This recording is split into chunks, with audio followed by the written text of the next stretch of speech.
सभी को जय मसीह की दोस्तों। आज के नए ब्लॉग में आपका स्वागत है और मैं प्रभु का धन्यवाद देता हूँ। क्या इस वीडियो के द्वारा आपके बीच में मेरी गवाही हो सके, ताकि इस गवाही से बहुत लोग आशीषित रहे। और विश्वास करता हूँ कि इस गवाही से वास्तविक में प्रभु आपके जीवन में काम करेगा। तो मेरी गवाही ये है दोस्तों कि जब मैं प्रभु यीशु को नहीं जानता था, प्रभु को बारे में नहीं मालूम था मुझे, उस समय जब मेरी शादी तो हो गई थी, तो मैं बाहर देश काम करने चला गया, मतलब बाहर गाँव में, क्योंकि मेरे गाँव में कोई भी नहीं था। उस समय की बात, मेरे घर की बहुत हालत, बहुत स्थिति ख़राब थी। यहाँ तक ये समझो मेरे पिताजी जानकार हैं, अच्छे बड़े जानकार हैं। तब मेरे पिताजी को कोई जानकार है करके आता था मेरे पिताजी के पास में सुधारने के लिए, तो धागा दूर करवाते थे। तो उस समय आते थे ना, तो वो लोग कुछ दारू पिला जाते थे, मतलब तो कच्ची दारू लाते हैं। हमारे इधर कुछ दारू बिकती है, भट्टियाँ उकालते इधर। तो दारू का ख़ास हमारा गाँव गोडाउन है, आज भी वो धंधा लोग करते हैं। हमारे गाँव में हर एक व्यक्ति दारू पीता है और हर एक व्यक्ति दारू को बनाते हैं। तो उस समय मेरे पापा जानकार थे, तो कुछ दोरा धागा कराने के लिए आते थे, तो वो दारू पिलाते थे। उस समय मेरे पिताजी दारू पीते थे ना, तो मेरी मम्मी को मारते थे, कूटते थे भयंकर, और भाग गई। मेरी मम्मी मामा के यहाँ चले गई। और उसके बाद में क्या हुआ कि मेरे पापा को अंदर भी बीमारी लग गई थी, तो घर पे कोई नहीं था। हम भी चले गए थे बाहर काम करने के लिए और घर पे कोई नहीं था। तब उस समय मेरे पिताजी के अंदर मतलब बीमारी आ गई थी। तो उस समय जब मैं घर पे आया तो घर पे कोई नहीं था। यहाँ तक घर के अंदर सुनसान घर, कोई ना तो मेरे भाई ना तो मेरे परिवार के कोई भी नहीं था। तो उस समय मैं सोचा कि यार मैं भी अकेला रह के क्या करूँ। फिर मैं भी कुछ बाहर चला गया। वहाँ से आने के बाद मेरी कुछ लव मैरिज हो गया था, लव मैरिज किया था मैंने।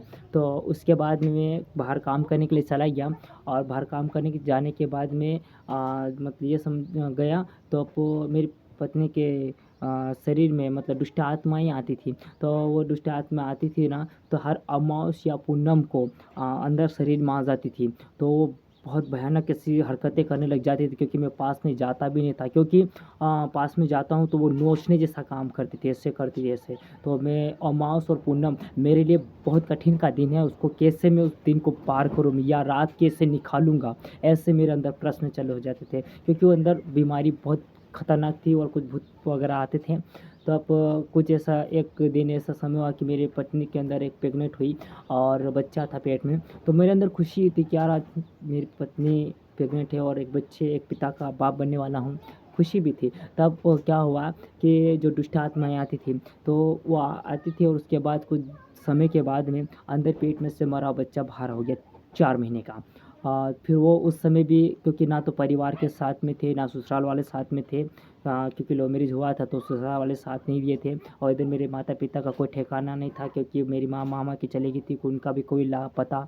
और मेरे पिताजी भी कहीं दारू पीकर यहाँ-वहाँ घूमना, या इसके यहाँ खाना भोजन, उसके यहाँ जाना, उसके यहाँ रोटी खाना, उसके यहाँ खाना, ऐसी दशा थी। घर पे कोई नहीं था। मेरा बड़ा वाला भाई भी उसके ससुराल में चला गया। मेरा मुझसे बड़ा वाला भाई भी वो कहीं बाहर चला गया। बहन भी कहीं बाहर हो गई। सब तितर-बितर हो गए थे। तब अब मैं सहारा लूँ तो किसका लूँ? क्योंकि मेरे साथ कोई नहीं था उस समय। तब वो, क्योंकि मैं बाहर काम करने जाता हूँ, किसी सेठ के यहाँ काम कर रहा था, तो कोई भी सपोर्ट करने वाला नहीं था। तो फिर चलो ठीक है, हम दोनों, मेरी पत्नी मेरा मुँह देख के रोती थी, मैं उसका मुँह देख के रोता था। ऐसी बड़ी दशा थी, बहुत दुर्घटना थी हमारे जीवन में, क्योंकि वो उस समय मेरी उम्र भी नहीं थी। लगभग ये मान के चलो 18 से 19 साल की मेरी उम्र होगी, और मेरी पत्नी की उम्र नहीं। और उसमें ये समझ लो कि एक बालक के रूप में था। तो उस दुःख को महसूस करके और उस दुःख को याद करके आज मुझे बहुत दुःख होता है, क्योंकि व्यक्ति ऐसे दुःखों को कैसे भूल सकता है। तो क्योंकि उस समय दोनों एक दूसरे को मुँह देख के रो लिए, और उसके बाद में वो सब दुःख भूल गए। और उसके कुछ महीनों के बाद, यानी 1 साल के बाद में फिर मेरी पत्नी के पेट में बच्चा था, तो वो बच्चा भी मतलब मतलब अंदर से कट-कट के बाहर निकला, यहाँ तक कि उसकी हथेलियाँ अलग निकल गई, मुंडी अलग निकल गई। ऐसी परिस्थिति हुई, खून की धार लग गई, उसमें खून का बहुत बड़ा डूबना बन गया। ताकि क्या करें, उस बच्चे को जब वो गिरा ना, तो तो कट कट के तो उसका खून बहा रहा है। तो उस समय मैंने लोगों से विनती किया कि यार मेरी पत्नी को अस्पताल ले जाना है, आप मदद करें। मदद कर करके बहुत से लोगों को बोला, किसी ने मदद नहीं किया। क्यों नहीं किया? क्योंकि उसके सर कपड़े जो थे वो सब खून में लथपथ थे, तो ऐसी स्थिति में कोई नहीं ले जा सकता था। तो मैंने धीरे धीरे करके वहीं पे अस्पताल में दिखाया, और वो जो बच्चा बाहर निकल और गिर गया था ना, मर गया था, तो उसके बाद वो बच्चे को दफनाया। और उसके बाद जैसे फिर भी उसके बाद ऐसा ही हुआ, ना तो मेरे परिवार के साथ देने वाले, ना तो मेरे कुटुंब परिवार, कोई नहीं थे। तब भी हम दोनों एक दूसरे को देख के रो लिए, क्योंकि 2 साल हो गया, 2 बच्चे गिर गए। और उसके बाद में फिर एक जगह उस जगह से छोड़ के भी दूसरी जगह काम करने चला गया। तो वहाँ पर भी दूसरे साल, और उसके बाद फिर मेरी पत्नी के पेट में बच्चा फिर था, और उसके करीबन ये मान के चलो कि 8.5 या 9 महीने के समथिंग में, मतलब वो कुछ ही समय बाद वो होने वाला था, बाहर आने वाला था दुनिया में, ऐसी परिस्थिति थी। तो उसके बाद में अचानक से उनके पेट में दर्द करने लगा, और जैसे दर्द किया तो मैंने जैसे तैसे करके एक बुजुर्ग थे उनके यहाँ पर गया, तो उन्होंने संभाला मेरी पत्नी को, और जब डिलीवरी हुई तो डिलीवरी मरा हुआ पैदा हुआ। तो मुझे बहुत दुख हुआ कि मरा हुआ पैदा हुआ बच्चा, क्योंकि उस समय अगर कोई हिम्मत देने वाला होता तो कोई परिवार के दे सकते थे, यहाँ फिर कोई ससुराल वाले, पर ससुराल वाले भी कोई नहीं, ना तो मेरी माता पिता की ओर से कोई है। तो दोनों उस समय भी, दोनों में भी एक दूसरे को देख के रो लिए। और उसके बाद में प्रभु मतलब कुछ प्रभु के बारे में तो नहीं मालूम था मैं, तो उस समय मेरे मन में एक प्रश्न उठा, क्या वास्तविक में मनुष्य को बना के स्वयं परमेश्वर मर गया, या फिर वो है ही नहीं? ऐसे मन में प्रश्न उठा। तब मैंने सोचा कि यार जो भी है, अंदर बहुत दुख हुआ।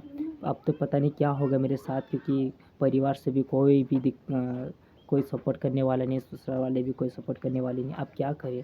बहुत निराश में हो गया मैं उस समय। तब मेरे पास एक भाई आया, और उसने मुझे प्रभु यीशु मसीह का नाम बताया। अरे तेरी दिक्कत बहुत है, बहुत दुख उठा रहा है तू। तो उसने फिर मेरे को प्रभु के बारे में केवल बता के चला कि प्रभु का विश्वास कर प्रभु पर, तो तेरे पास अच्छा भला होगा तेरा। तो मैंने ठीक है, प्रभु यीशु मसीह की जय करके मैंने मानता रहा। प्रभु का नाम भूल भी जाता था, फिर अचानक से याद करता था, कभी फ़ोन ला के पूछता था, भाई कि क्या प्रभु का नाम क्या? तो उन्होंने नाम बताया था, बार बार उन्होंने नाम बताते रहे। मैं प्रभु यीशु मसीह की जय कर, जैसे संसारी लोग करते हैं पूजा पाठ, वैसे प्रभु यीशु मसीह की पूजा पाठ करने लगा मैं, क्योंकि उस समय पुजारी तो था ही मैं उस देवी देवताओं का। तो उसी प्रकार मैंने प्रभु यीशु मसीह की जय करके मैंने दरवाजे के सामने अगरबत्तियाँ लगाना, ऐसा कुछ काम करता रहा।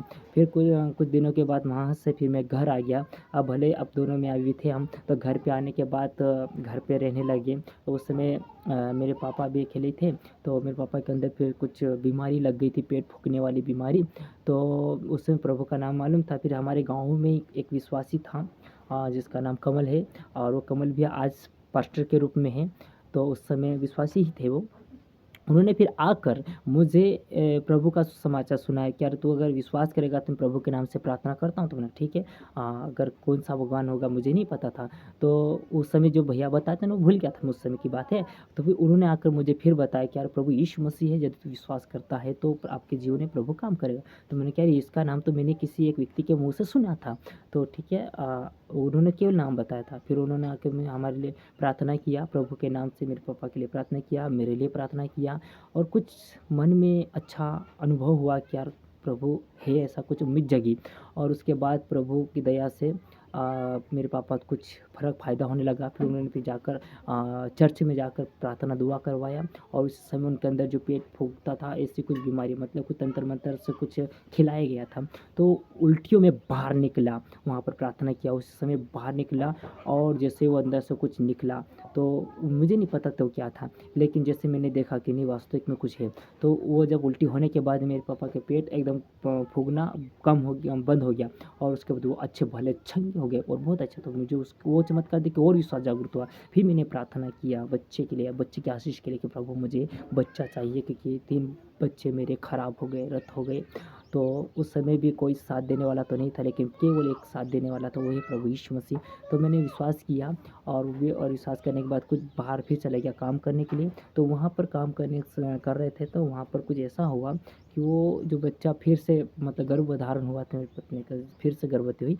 और उसके साथ में मतलब फिर कुछ ही समय ऐसा हुआ कि वो बच्चा फिर से मतलब गिरने वाला था, मतलब अधूरा मरने वाला था। तो उसी समय वो पेट में दर्द करने लगा, मेरी पत्नी चिल्लाने लगी, बिलखने लगी, क्या करूँ अब मैं, बहुत दर्द हो रहा है। तो जैसे ही नीचे पेट में से थोड़ा नीचे खसक गया था। तो फिर मैंने प्रार्थना किया कि प्रभु यीशु, अगर तू ज़िंदा है सच में, तो प्रभु ये बच्चा अब इससे पहले के बच्चों के समान नहीं होना चाहिए, ये बच्चा दुनिया में आना हाँ चाहिए ज़िंदा करके। मैंने ऐसी प्रार्थना की। मुझे प्रार्थना तो नहीं आती, लेकिन जैसा मुझे आया वैसा मैंने किया उस समय। तो प्रभु का अद्भुत काम हुआ। तो मैं प्रभु का मैं धन्यवाद दिया। उसी समय प्रभु ने मेरी प्रार्थना सुनी और वो बच्चा जो था पेट में, वो फिर से उसकी ठिकान में चला गया। मैं प्रभु का धन्यवाद दिया और वो भी मेरे अंदर विश्वास जागता है। मैंने विश्वास किया, प्रभु पर प्रार्थना करता रहा। तब उसके बाद में कुछ दिनों के बाद में फिर क्या हुआ कि सही समय पर प्रभु ने आशीष दिया और जो पहले हुआ था बच्चा मेरा, लड़की हुई और प्रभु ने लड़की की आशीष दिया। मैं प्रभु का धन्यवाद देता हूँ कि आज मेरे प्रभु की दया से 3 बच्चे हैं, ये 2 लड़के हैं और 1 लड़की है। ये मेरे जीवन की गवाही है। और कुछ ही समय के बाद में, कुछ दिनों के बाद ऐसा हुआ कि जो मेरे पत्नी के अंदर जो दुष्ट आत्मा का प्रभाव था, वो हर मौसम पर गिरने आती थी, वो भी ख़त्म हो गया, वो भी चला गया और वो भी बहुत अच्छी भली चंगी हो गई। आज तक हमारे जीवन में कोई सी बीमारी नहीं आई, कोई सी तकलीफ़ नहीं आई। आज भी प्रभु यीशु मसीह हमें सँभाले रखा और हम भले चंगे हैं। प्रभु की दया है और प्रभु का अनुग्रह है। तो मैं प्रभु का धन्यवाद देता हूँ कि प्रभु ने आज तक हमें सँभाल रखा और आगे और प्रभु हमें सँभाले।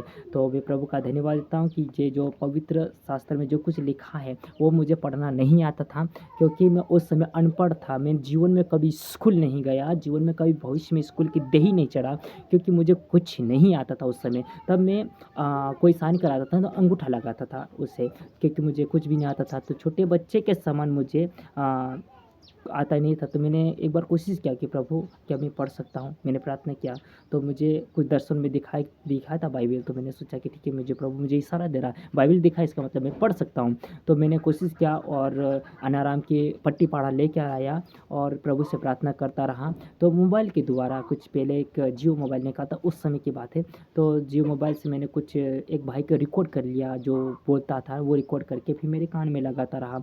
और फिर जैसे वो रिकॉर्ड जैसे बोलता था ना, वैसे उंगलियां लगा लगा उन अक्षरों पे उंगली लगाता रहा, वैसे प्रार्थना भी करता रहा। प्रभु ने बुद्धि दिया और आज प्रभु की दया से मैं पढ़ने लग गया और आज ये पवित्र बाइबल पढ़ता हूँ। ये प्रभु की दया है कि मैं इससे पढ़ पाया हूँ आज से, और इसमें से पढ़ने से मेरे अंदर फिर से विश्वास इतना मजबूत हो गया। अगर कोई हिलाना चाहे तो मैं हिल नहीं सकता, कि परमेश्वर ने मुझे बहुत ही आत्मिक बातें मुझे इस बाइबल से मुझे पता चली और मैं बहुत सारी बातें सीख पाया हूँ। मैं प्रभु का धन्यवाद देता हूँ। आज हमारे गाँव में भी लगभग ये मान के चलो कि 15-20 परिवार विश्वास में है और आज यहाँ हर शुक्रवार को मीटिंग चलती है। मैं प्रभु का धन्यवाद देता हूँ कि प्रभु अद्भुत काम इस गाँव में किया और भी प्रभु काम करना चाहता है। तो प्रार्थना कीजिए हमारे लिए, ताकि इस गांव में प्रभु का और भी राज्य बढ़े और भी कहीं लोग उद्धार पाए।